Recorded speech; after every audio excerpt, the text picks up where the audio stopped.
శారదా పీఠంలో రాజశ్యామల మందిరం ఒక నిర్మాణమైంది. 2 ఎకరాలు గత ప్రభుత్వము ఇచ్చినటువంటి శారదా పీఠానికి ఈ యొక్క ప్రభుత్వం దాన్ని కూలగొట్టే ప్రయత్నం చేస్తూ ఉన్నది. మేము భారతీయ జనతా పార్టీ ఫస్ట్ నుంచి చెప్తా ఉన్నాం, రేవంత్ రెడ్డి గారి సర్కార్ గడ్డపార సర్కార్ అయింది.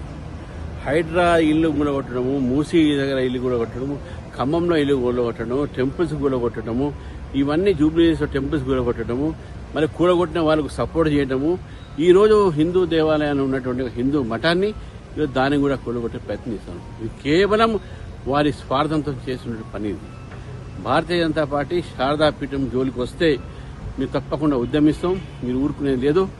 హిందూ సంస్థల మీద, హిందూ వ్యవస్థ మీద, హిందూ దేవాలయాల మీద ఈరోజు ఈ ప్రభుత్వం దాడి చేస్తాం. ఇది మజ్లీస్ పార్టీ ఒక దోస్తానితో చేస్తున్నారా, లేకుంటే ముస్లింలని సంతృప్తి ఘటన చేస్తున్నారా? ఇటువంటి ఒక గవర్నమెంట్ అలాట్ చేసి టెంపుల్ నిర్మాణం అయిన తర్వాత అక్కడ వేద స్కూల్ నడుస్తున్న సమయంలో వేద విద్యార్థులకు అక్కడ నిత్య భోజనాలు చేస్తున్న సమయంలో ఒక హిందూ ధర్మాన్ని ప్రబోధించేటటువంటి ఒక స్థానంలో ఈరోజు ప్రభుత్వం ఈ పని చేయడం అనేది దాన్ని భారతీయ జనతా పార్టీ తీవ్రంగా వ్యతిరేకిస్తుంది. నేను స్వామీజీ గారితో వ్యక్తిగతంగా మాట్లాడాను. అదేవిధంగా నేను 2వ తారీఖు నాడు అక్కడికి నేను వెళ్తాను. ఎందుకంటే రేపు ఖమ్మం పోతున్నా కాబట్టి 2వ తారీఖు నాడు నేను శారదాపీఠం వెళ్తున్నాను. ఈ విషయం కూడా నేను ప్రభుత్వానికి చెప్తా ఉన్నాను. ఈ యొక్క ప్రభుత్వం ఇటువంటి యొక్క దేవాలయాలు కానీ, ఈ యొక్క మఠాలు కానీ దాని జోలికి వస్తే అది బాగుండదని చెప్పేసి కూడా హెచ్చరిస్తాను.